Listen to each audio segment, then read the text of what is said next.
Halo semuanya, welcome to my channel. Kali ini kita akan menceritakan cerita yang berjudul Madu Cantik yang Tak Tersentuh. Sebelum kita mulai, jangan lupa untuk di-subscribe, like, dan komen.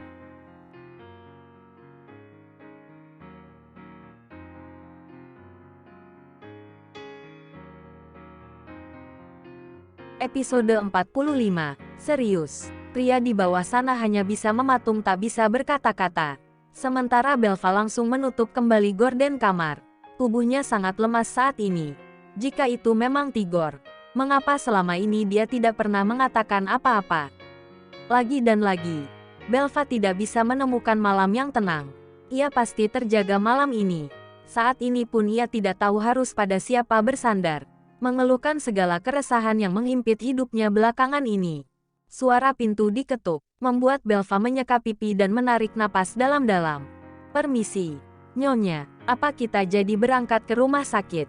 tanya Biola. Sudah 1 jam wanita parubaya itu menunggu sampai ketiduran di dalam mobil. "Iya, kita berangkat sekarang, Bi." Belva tersenyum pahit dan langsung beranjak meninggalkan rumah itu. Saat baru saja keluar dari gerbang, Biola menoleh ke arah gerbang samping. Masih ada sedan putih di sana. "Nyonya gak bertemu dulu sama Tuan Tigor?" tanya Biola. Sejenak Belva terdiam, kemudian tersenyum singkat dan menggeleng kepala. Wanita parubaya itu tak bisa berkomentar apa-apa lagi. Sementara itu Tigor masih tampak termangu di dalam mobilnya. Selama ini ia telah melakukan kesalahan karena menyembunyikan fakta tersebut. Rasa bersalah tentu saja semakin bersemayam dalam hatinya. Belva pasti akan sangat salah paham. Ponselnya berdering. Ibunya menelepon. "Ya, Ma. Maaf, Nak. Mama baru bisa kasih kabar. Tadi Mama pulang duluan karena sempat ngantar orang ke rumah sakit," ucap Maria di seberang panggilan. Tigor melebarkan mata. "Siapa yang sakit?" "Ma, tamunya Belva sakit. Jadi Mama ikut bantuin ngantar ke rumah sakit," ujar Maria, tetapi sengaja tidak memberitahu dengan jelas siapa yang tengah sakit itu. Lengang sejenak, Tigor mengernyit bingung, masih dengan pertanyaan yang sama. Tamu yang mana yang sakit? Padahal keadaan saat acara tadi semua tampak baik-baik saja. Hanya saja saat itu Belva dan Alana tidak ada di tempat acara. "Baiklah, Mama istirahat aja. Besok aku antar ke bandara," ucap Tigor. Panggilan berakhir, kemudian ia kembali menoleh pada rumah itu. Tampaknya sangat sepi karena penghuninya tadi baru saja beranjak meninggalkan rumah. Namun, dari arah lain terlihat seorang pria parubaya baru saja menepikan sepeda motornya hendak membuka gerbang. "Itu Pak Santoso." Tigor cepat-cepat menghampiri pria itu untuk menanyakan beberapa hal. "Pak, tuan rumahnya lagi gak ada ya?" tanya Tigor tanpa basa-basi. "Betul, karena Tuan Raffin sedang keluar kota.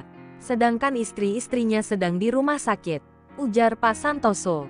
"Memangnya siapa yang sakit?" tanya Tigor. "Nyonya Alana. Tadi dia pingsan di acara pembukaan butik Nyonya Belva." "Biasalah. Namanya juga ibu hamil. Mungkin kecapean," jelas pria yang berprofesi sebagai tukang kebun itu. "Oke, terima kasih infonya, Pak." Tigor akhirnya beranjak meninggalkan rumah itu. Ia tidak mungkin menemui Belva di rumah sakit. Keadaan belum memungkinkan untuk mereka bertemu. Paling tidak segala keresahannya sudah hilang saat ini. Sedari tadi ia sangat mengkhawatirkan keadaan Belva. Mengingat sudah 2 hari ke belakang, wanita itu sulit untuk dihubungi dan ditemui. Apalagi dengan sederet kesibukan masing-masing. Belva berdiri dan bersandar di jendela kamar rawat itu. Menatap dengan kosong Alana yang tengah terlelap tidur. Hatinya kembali berdesir nyeri. Bagaimana bisa wanita yang menjadi istri tua dari suaminya ternyata juga adalah masa lalu dari pria yang ia cintai saat ini. Tanpa terasa buliran bening lolos dari pelupuk mata indahnya.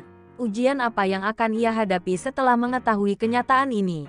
Dalam benak Belva kembali berkelabatan bagaimana Tigor menyembunyikan rapat-rapat kisah masa lalunya.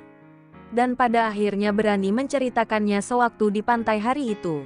Kalau kamu yang selama ini diceritakan oleh Tigor, kenapa kalian tidak pernah jujur kalau kalian terpaut kisah masa lalu? Dan, untuk apa kalian masih sering berhubungan sampai detik ini? Gumam Belva menatap Alana. Masih menjadi pertanyaan. Mengapa Tigor berbohong padanya? Untuk apa ia selalu berada di gerbang samping rumah dan diam-diam menghubungi Alana? Benaknya sangat berkecamuk saat ini. Ponselnya berdering. Ada panggilan dari Cindy. Ya Cindy, akhirnya dijawab juga. Kamu tuh kemana aja sih? Bel, kamu baik-baik aja kan? Tanya Cindy yang resah di seberang panggilan. Sorry, aku baru bisa leluasa pegang HP. Ucap Belva dengan nada yang lemah. Kamu baik-baik aja kan? Kok lemes banget suaranya? Ada apa? Tanya Cindy. Aku lagi di rumah sakit. Tadi, Alana kepeleset di toilet. Pecah ketuban. Jelas Belva.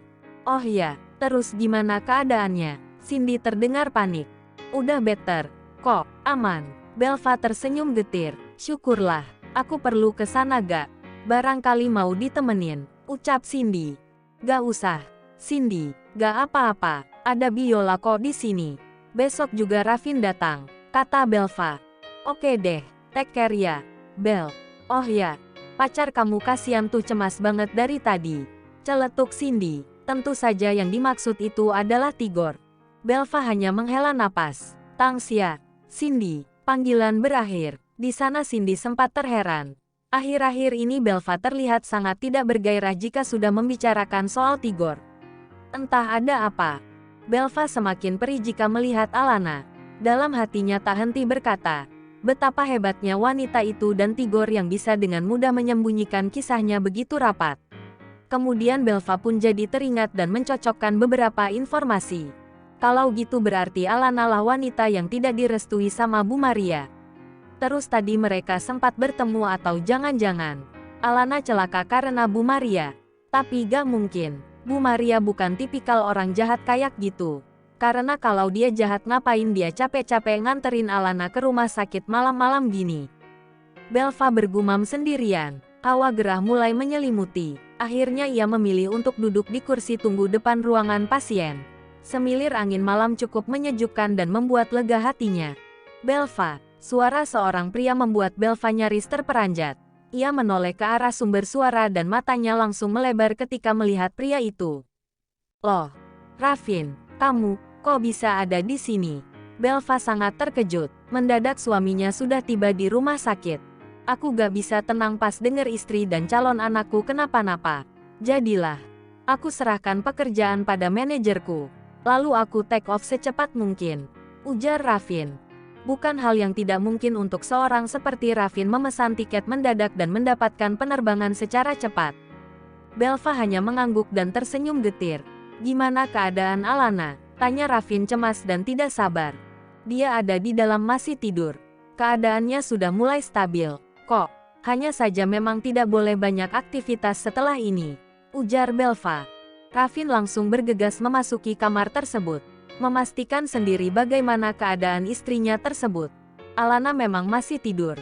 Namun setelah kedatangan Ravin membuatnya kembali mengerjapkan mata. Rona kebahagiaan terpancar di wajah pucatnya. Mas, Alana berucap lirih, dengan senyuman yang terkembang. Ravin mengecup puncak kepala sang istri kemudian mengusapnya dengan lembut. Bukannya besok kamu baru pulang, Mas? Tanya Alana. Aku gak akan bisa tenang kalau tidak memastikan sendiri keadaanmu, sayang. Ravin menggenggam lembut jemari sang istri. Sepasang suami istri itu melepas rindu meski baru 3 hari berpisah. Rasanya sudah seperti berbulan-bulan tidak bertemu. Sementara Belva yang melihat pemandangan itu hanya bisa terdiam di balik pintu. Benak dan hatinya masih gusar karena fakta yang baru ia ketahui saat itu. Belva, panggil Ravin beberapa saat kemudian. Belva masih terduduk dengan sorot wajah yang sendu. Ya, apa Alana sudah tidur lagi? Tanya Belva yang memaksakan tersenyum. Sudah, kenapa kamu di luar saja dari tadi? Di dalam kan ada sofa. Seru Ravin. Ia kemudian duduk di sebelah istri mudanya. Aku lebih nyaman di sini. Sahut Belva. Apa ada masalah? Kelihatannya kamu gundah banget. Ravin menatap dengan penuh selidik. Belva menghela napas dan menunduk. Pasalnya Ravin memang harus mengetahui juga apa yang membuat Belva gelisah saat ini. Oh ya, kamu belum melanjutkan kata-katamu sewaktu di telepon tadi. Ravin teringat dengan hal itu. Soal pria bernama Titan itu. Belva melipat bibir. Ada sedikit keraguan untuk mengatakan semuanya. Lalu ia menarik napas dalam-dalam mencoba tetap tenang sebelum menjelaskan sesuatu yang sudah ia ketahui. Iya, aku tahu siapa pria itu, seru Belva, membuat Ravin semakin penasaran. Aku mencurigai orang itu setelah mendengar cerita dari Pak Santoso. Pak Santoso, memangnya, ada urusan apa dia dengan pria bernama Titan itu? Ravin terheran. Dia menjadi saksi atas kedatangan pria itu hampir setiap malam di sebelah rumah kita. Kejadian itu dimulai sejak hari kedua aku tinggal bersamamu. Dari ciri-ciri fisik hingga waktu kejadian semua mengarah pada satu orang, yaitu Tigor, ujar Belva. Hening, Ravin terdiam karena mencerna informasi dari Belva yang menurutnya sedikit tidak mungkin.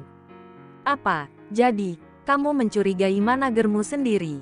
Ravin menatap tidak percaya, mengingat Belva pun belum sepenuhnya bercerita. Iya, Belva mengangguk datar. Ravin tiba-tiba terkekeh, seolah itu hal yang sangat konyol. Sudahlah, Belva, jangan bergurau lagi, kata Ravin yang masih tertawa. Aku nggak lagi bercanda, Rav. Aku serius, pria bernama Titan itu adalah Tigor, seru Belva dengan ekspresi serius.